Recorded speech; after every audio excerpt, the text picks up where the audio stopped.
When you are in a classroom in college, and I'll just use the US as an example, but it's probably true in most places in the world. If you're in a classroom, there's usually some requirement that is needed for you to be there. For example, in the US, when you go to college, you take some entrance exam and they place you in a class. They say, okay, you can go into college algebra. Okay, you're really good at math. We can put you in calculus. There's a placement test, and people always criticize these tests and they criticize the system, and that's fine, you can criticize it. But there exists some sort of placement where people are put into classrooms. It doesn't have to be perfect, but there is a system.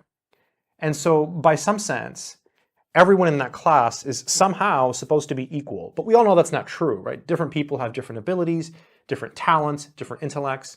But the system puts us all in this place. And so the rationale is that if you work hard enough, within 2 weeks, you should be able to catch up. And I agree. I think it's possible. I think it's possible now, after years of just reflecting on the statement and thinking it was just bogus. I think you can do it. Because think about it, everyone is roughly equal. If I think of all the students that I've had in all the classes I've ever taught, and I think about some of the worst students, like the students that they were just really bad. I've had some that had really, really bad issues with math, some that were just not very good. And then I look at the best students.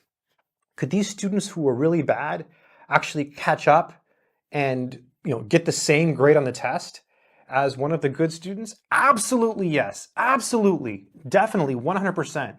I know, because I would make the tests. I know that if they knew X, Y, and Z, they could get a 100% on the test.